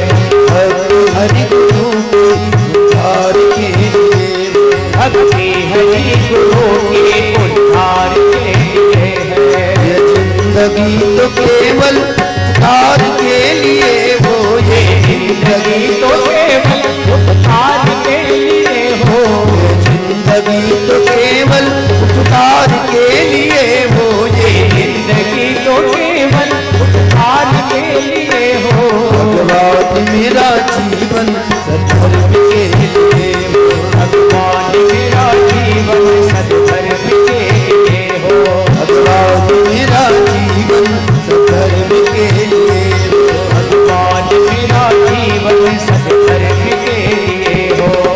हरि बोल।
आनंद तेरे दर्शन का है भिखारी, पूर्णानंद तेरे दर्शन का है भिखारी, पूर्णानंद तेरे दर्शन का है भिखारी, पूर्णानंद तेरे दर्शन का है भिखारी।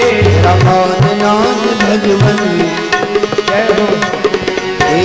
शरण में आना उद्धार के लिए, तेरी शरण में आना उद्धार के लिए है। अपना तुझे बनाना उद्धार के लिए, अपना तुम्हें बनाना उद्धार के लिए है।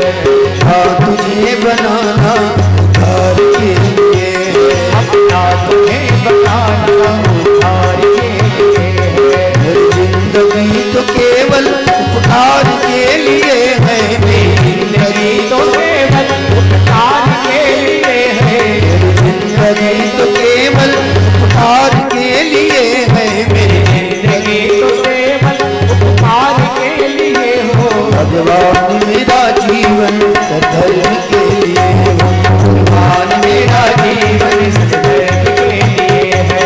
भगवान मेरा जीवन धर्म के लिए हो, भगवान मेरा जीवन सधर्म के लिए हो। भगवान मेरा जीवन धर्म के लिए हो, भगवान मेरा जीवन सधर्म के लिए हो।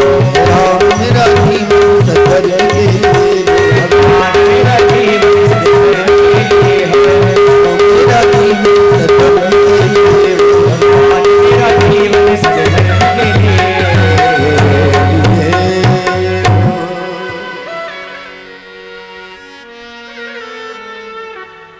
प्रेम से बोलिए सच्चिदानंद भगवान की जय। तस्मात् परतो देवो भविता न भविष्यति। भगवान रुद्र ने कहा कि नारद जी, नारायण सबसे श्रेष्ठ है और उनके रहते न कोई श्रेष्ठ अब हो सकता है और न कोई भविष्य में श्रेष्ठ बनने वाला है।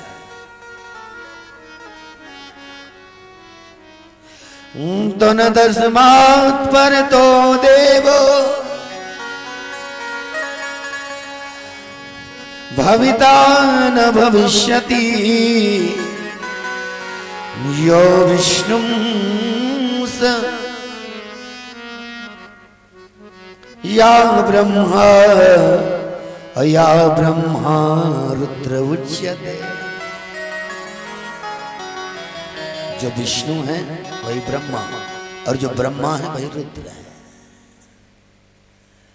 भगवान शिव कहते हैं अगस्त्य ऋषि से सुंदर रुद्र गीता का उपदेश दे रहे हैं।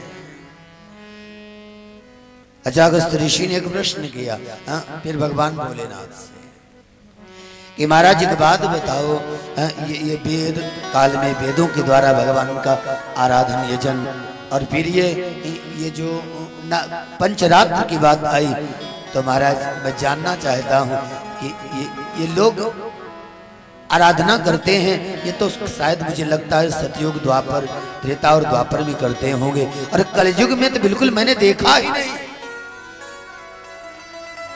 कलयुग में कोई कपाल तंत्र बना रहा है, कोई कह रहा है ना मुझे इंद्रजाल वाला मंत्र चाहिए, कोई कहता है नहीं गोरखनाथ बाबा वाला साबर मंत्र जल्दी काम करेगा।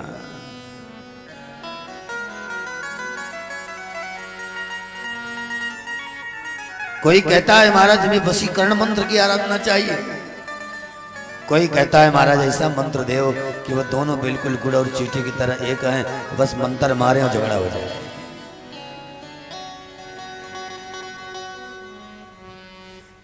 महाराज इसको मैंने बहुत अपनी तरफ खींचने का प्रयास किया, लेकिन जितने प्रयास करता हूं फलाने तांत्र की टुटका बताए, पंडित जैसा बताए, अरे बोले गुड़ उसके कपड़े में डाल के रख के दबा देना बस आ जाएगा, काम बन जाएगा।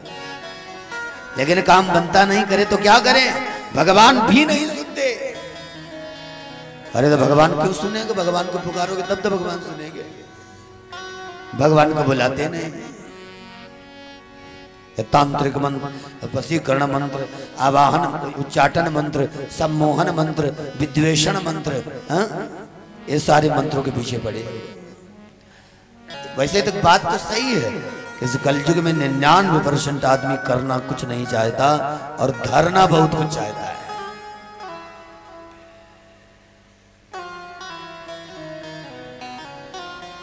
लोग कहते हैं करना धरना कुछ नहीं, अरे करना तो कुछ नहीं बात सही, लेकिन धरने की बात जहां आती है बिल्कुल आपसे बिना पूछे भी धर लेंगे लोग। अगस्त्य ऋषि ने कहा महाराज भगवान शंकर से कि कभी कभी ऐसा होता है मैं सोच में पड़ जाता हूं कि आखिर में कलयुग में लोग भक्ति क्यों नहीं करते और फिर वेद मार्ग पर चलकर क्यों भगवान का भजन नहीं करते, भजन नहीं करते।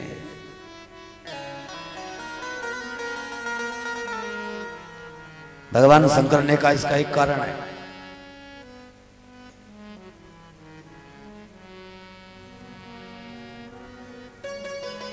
बोले इसका कारण ये है कि एक बार सारी देवता जो है, क्योंकि सब जो वेद मार्ग से और ये नारद पंचरात्र इसके माध्यम से जो आराधना करते थे बिल्कुल कन्फर्म भगवान के धाम में ही जाते थे। और महाराज यमलोक खाली दिखाई देता है, जो वरुण लोग जाने वाले हैं वरुण लोक में कोई नहीं, वरुण जी अकेले बैठे बैठे अपना कोई पंखा झलने वाला भी नहीं, एक पंखा डुलाते हैं। पवन लोग खाली पड़ा है। यमराज अपने गणों को लेकर के चलते हैं, देखते हैं भाई चले पापियों की खबर ले आए कहाँ कहाँ कौन कौन सजा भुगत रहे हैं। और जब गए तो देखा एक भी पापी नहीं है, सारा यमलोक खाली पड़ा है। बोले 27 प्रकार के जो भी नरक हैं बिल्कुल खाली पड़े हैं। अब तो सारे देवताओं ने आज मिलकर निश्चय किया कि आज बिल्कुल हम तो हरि से बात करके रहेंगे। सारे लोग एकत्र होकर के श्वेत दीप गए। भगवान शंकर ने कहा अगस्त्य ऋषि मैं भी उनके साथ था। और श्वेत दीप जा करके भगवान को जब पुकारा गया तो भगवान प्रत्यक्ष प्रकट हो गए। प्रत्यक्ष रहते तो हैं श्वेत दीप में, लेकिन प्रत्यक्ष के लिए पुकारना पड़ेगा। एक बात बताओ, चंद्रमा का कभी दर्शन हुआ हमको? जो चांद चंद्रलोक पहुंच गए, इतने बड़े बड़े यान पहुंच गए, चंद्रमा पे घर बन रहे हैं, प्लॉट कट रहे हैं, हाँ मकान बनाए जा रहे हैं। क्या चंद्रमा पर जाने वालों ने चंद्रमा को देखा है? चंद्रमा वहीं, लेकिन देखा किसी ने नहीं। भावना होगी, पुकारोगे तब तो दर्शन मिलेगा। नहीं है तो कहीं चले जाओ, कहीं नहीं मिलने वाला। और भाव है तो हरि जहां रहोगे वहीं प्रकट हो जाएंगे। प्रभु को पुकारा, भगवान प्रत्यक्ष प्रकट हो गए, प्रत्यक्ष हो गए सबके सामने। कहा बोलिए देवताओं क्या बात है? बोले महाराज हम लोगों को फिर ये जब ऐसे अकेले ही परेशान होना था, कोई काम नहीं था, तो आखिर में हम लोगों को आपने बनाया क्यों? भगवान विष्णु नारायण ने कहा बात क्या है? उन्होंने कहा महाराज हमारे लोगों में कोई आता नहीं, जिसको देखो वेदत्रयी का आश्रय लेता है, पंचरात्र का आश्रय लेता है और भजन करके सीधा आपके लोक में चला जाता है। हमारे यहाँ तो कोई आता ही नहीं। हम करें तो क्या करें? तो बोले अच्छा ऐसा है, अब तक भले नहीं आए, लेकिन आगे कलयुग में आपके यहाँ लोग आएंगे। देवताओं ने कहा कैसे आएंगे? भगवान विष्णु ने कहा पिछले चाक्षुष मनवंतर में गौतम ऋषि ने ब्राह्मणों को, ऐसे ब्राह्मणों को जिन्होंने उनके साथ छल किया था, ऐसे लोगों को जो उन छल करने वालों को साथ दिए थे, ऐसे लोगों को उन्होंने श्राप दिया है।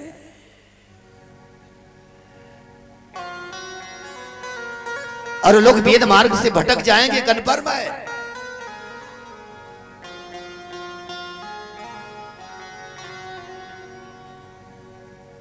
दंडक वन में रहते हैं, हाँ हमारे ये जो गौतम ऋषि, और बड़े प्रेम से भगवान श्री हरि शिव की आराधना करते हैं, तपस्या करते करते कई वर्ष बीते। हाँ दिव्य तेज मुखड़े पर विराजमान है। अचानक कैसी विडंबना, हाँ आपातकाल पड़ा और 12 वर्षों तक सूखा पड़ गया। उस सूखे में प्रजा मरने लगी, सारे लोग परेशान हो रहे हैं। सब दौड़े दौड़े ऋषि की शरण में आए, महाराज रक्षा करो, महाराज रक्षा करो, रक्षा करो। उन्होंने त्रिकाल संध्या करके गायत्री की उपासना की है। गायत्री माता ने प्रकट होकर के एक इच्छा पात्र दिया है। कहा लो इच्छा पात्र, इसे आप जो भी इच्छा करोगे वो आपको मिलने वाला है।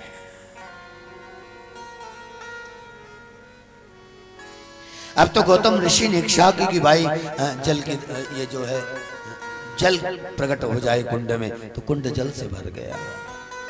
इच्छा की ये गेहूं आ जाए तो गेहूं प्रकट, ढेर लग गया। दाल आनी चाहिए, दाल का ढेर लग गया। हाँ सब्जियां होनी, साग आने चाहिए, साग आ गए। और फिर महाराज उसी दिन से गौतम ऋषि के आश्रम में भंडारा चल रहा है।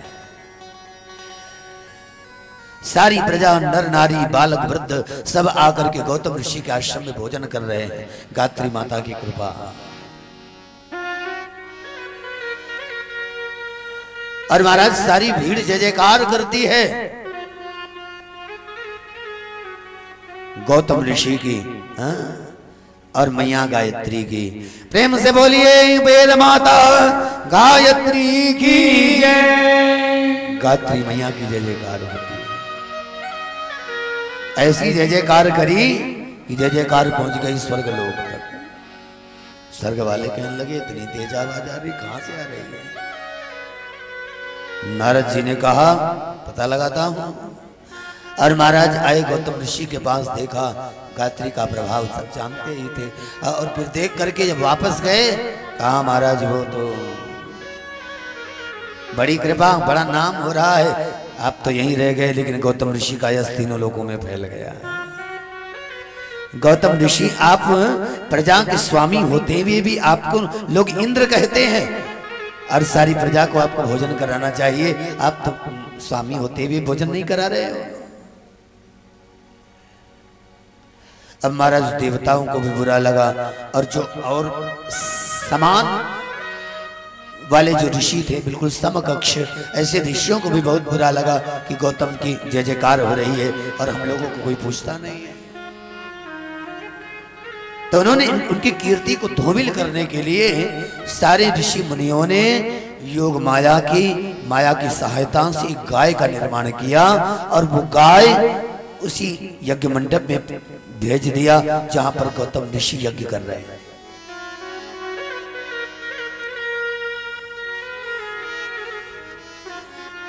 अब जब गौतम ऋषि ने उस गाय को देखा, रे गौ माता यहाँ कैसे आई है, ये तो बड़ी विचित्र लग रही है। और महाराज गाय माता वहां रुक जाए, उससे आगे न बढ़े, ताकि हमारा हवन निर्विघ्न पूरा हो जाए। इसलिए गौतम ऋषि ने हाथ में जल लिया और गायत्री मंत्र पढ़ करके, अवरुद्ध मंत्र पढ़ करके डाला गाय के ऊपर।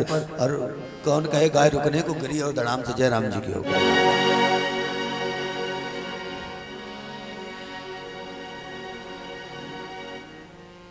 वो तो सब मामला पहले से फिट था। ऋषि मुनियों ने ऐसी गाय ही बनाई थी कि जो जाए और बस जल पड़े गौतम ऋषि का और चल बस।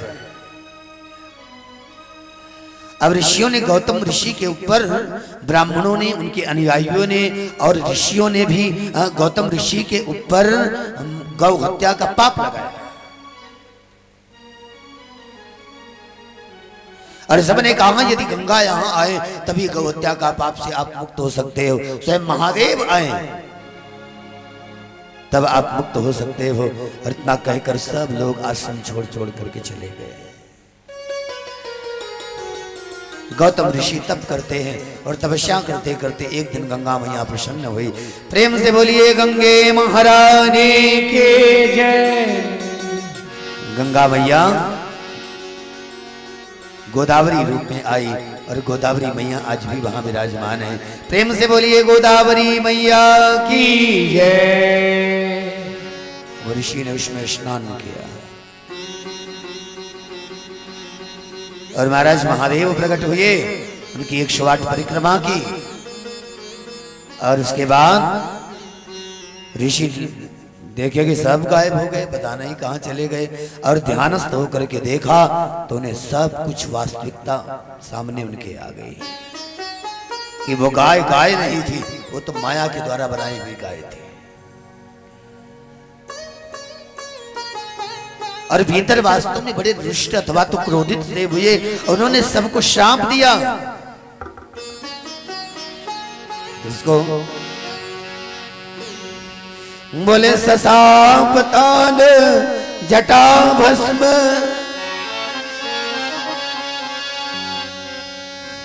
ससाप तान जटा भस्म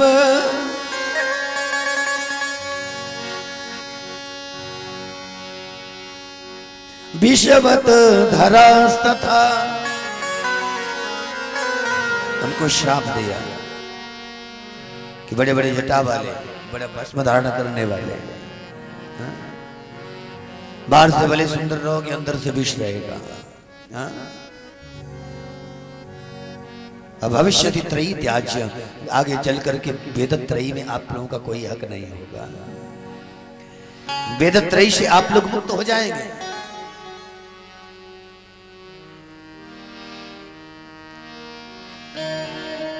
वेद त्रयी से, वेद त्रयी में आपका अधिकार नहीं होगा। तो देवताओं ने कहा महाराज यदि गौतम ऋषि ने श्राप दे दिया कि अधिकार उनका नहीं होगा, तो छली होंगे, कपटी होंगे, प्रपंची होंगे, बेईमान होंगे, चोर होंगे। ऐसे ब्राह्मण जिन्होंने उनको फंसाया और ऐसे उन ब्राह्मणों के अनुयायी जिन्होंने उनका सहयोग दिया। तो महाराज फिर ऐसे कैसे? जनता कहां जाएगी? लोग किसका भजन करेंगे और किसका यजन करने वाले हैं?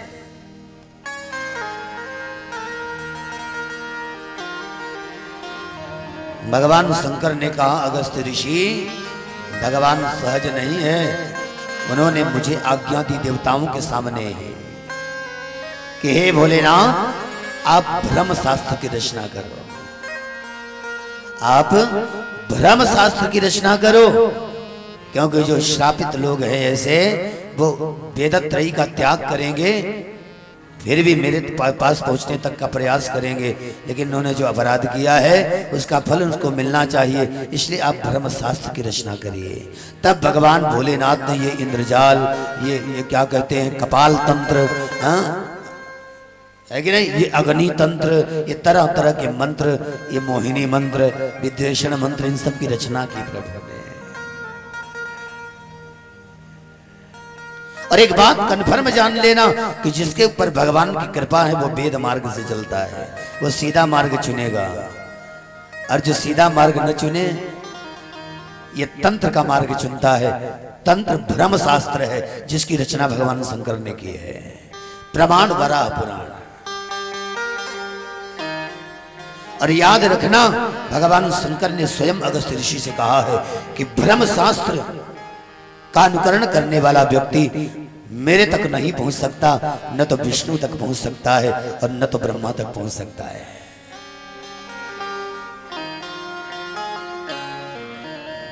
तो भगवान नारायण ने कहा बस यही लोग जो शापित हैं वो ब्रह्म शास्त्र में भटकेंगे और अंत में वो यमराज आपके गर्त में गिरेंगे। कभी कोई वरुण लोक में, कभी कहीं जाएगा, लेकिन मेरे पास कोई मुझ में मिलने नहीं आएगा। इस तरह से भगवान